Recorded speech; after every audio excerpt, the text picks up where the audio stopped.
عمرك صحيتي الصبح وحسيتي انك مش عارفه انت رايحه فين؟ مش قصدي مكان، قصدي حياتك نفسها. مش عارفه عايزه تكملي في شغلك ولا لا، ومش عارفه الشخص في حياتك مناسب ولا لا، ومش عارفه كمان احلامك الحقيقيه ايه اصلا. وكل ما حد يسالك انت عايزه ايه تلاقيكي واقفه ومش عارفه تردي. واصعب من انك تكوني تايهه انك تحسي ان كل اللي حواليكي عارفين هم عايزين ايه الا انتي. لكن الحقيقه ان احساس بالتوهان ده شائع اكتر مما تتخيلي، وفي اوقات كتير بيكون مرحله طبيعيه جدا في حياه اي انسان. فخلينا نتكلم النهارده ليه بنحس بالتوهان ده، وليه ساعات مش بنعرف احنا عايزين ايه، وازاي نبدا نلاقي طريقنا تاني. طب يا دكتور، ليه بحس اني تايهه اصلا؟ لان الانسان بيحتاج يكون عنده اتجاه، مش لازم خطة كاملة، لكن على الأقل إحساس إنه ماشي ناحية حاجة. لما الاتجاه ده يختفي بنحس بالضياع، وده بيحصل غالبا بعد تغييرات كبيرة في الحياة،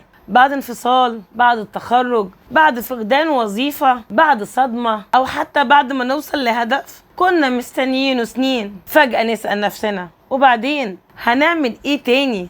طب يا دكتور، هل طبيعي ابقى مش عارفه انا عايزه ايه؟ طبيعي جدا، لان احيانا المشكله مش انك مش عايزه حاجه، المشكله ان حواليكي اصوات كتير، صوت اهلك، صوت المجتمع، صوت المقارنات، لدرجه ان صوتك الحقيقي بيضيع وسط الزحمه.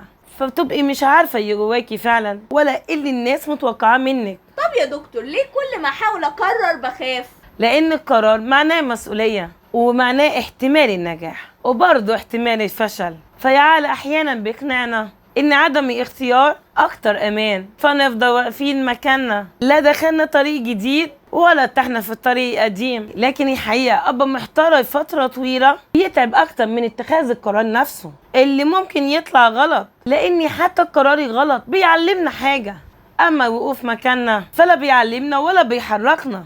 طب يا دكتور، هو ممكن اكون تايهه بسبب الارهاق النفسي؟ ايوه، واكثر مما تتخيلي، لان الانسان المرهق نفسيا تبقى طول طاقته موجهه للبقاء، مش للتخطيط ولا للحلم ولا لاكتشاف نفسه.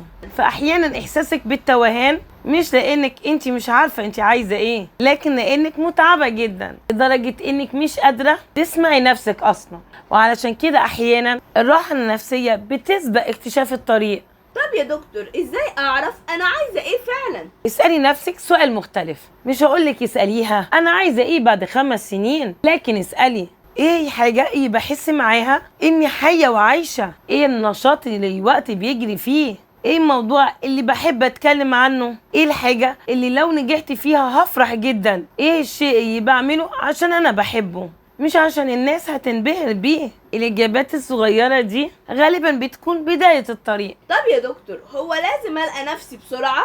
لا، ودي واحدة من أكبر الضغوط اللي بنحطها على نفسنا. احنا متخيلين إن كل الناس عارفة هي عايزة إيه، لكن الحقيقة إن ناس كتير جدا لسه بتدور، حتى ناس ناجحة، حتى ناس أكبر منك، حتى ناس شكلها واثق جدا. الحياة مش امتحان لازم تسلمي إجابتك النهاردة، الحياة رحلة اكتشاف مستمرة وإنتي مش متأخرة. طب يا دكتور، اعمل ايه لو حاسه اني تايهه دلوقتي؟ ابدأي بخطوات صغيرة، ما تحاوليش تحلي حياتك كلها في يوم واحد. اقري كتاب جديد، جربي مهارة جديدة، اتعلمي حاجة مختلفة، اكتبي أفكارك واخرجي من الروتين، اتكلمي مع ناس ملهمة. كل تجربة جديدة بتعرفك على جزء جديد من نفسك، ومع الوقت الصورة بتبدأ توضح. فالخلاصة التوهان مش دايما علامة انك ضايعة في حياتك، احيانا بيكون علامة انك في مرحلة انتقالية. يعني ايه؟ يعني مرحلة قديمة انتهت ومرحلة جديدة لسه ما بدأتش، وعشان كده بتحسي انك واقفة في النص. فلو انت دلوقتي انت مش عارفة انت عايزة ايه، ما تخافيش، مش لازم يكون عندك كل الاجابات، يكفي انك تكملي وتسألي وتكتشفي وتجربي. لان الانسان مش بيلاقي نفسه فجأة، هو بيبنيها خطوة خطوة. وبس كده. كان معاكم دكتورة أمل دانيال، دكتوراه في الصحة النفسية. لو عجبكم الفيديو اعملوا لايك واعملوا اشتراك، ولو استفدتوا منه شاركوه مع اصحابكم. سلام.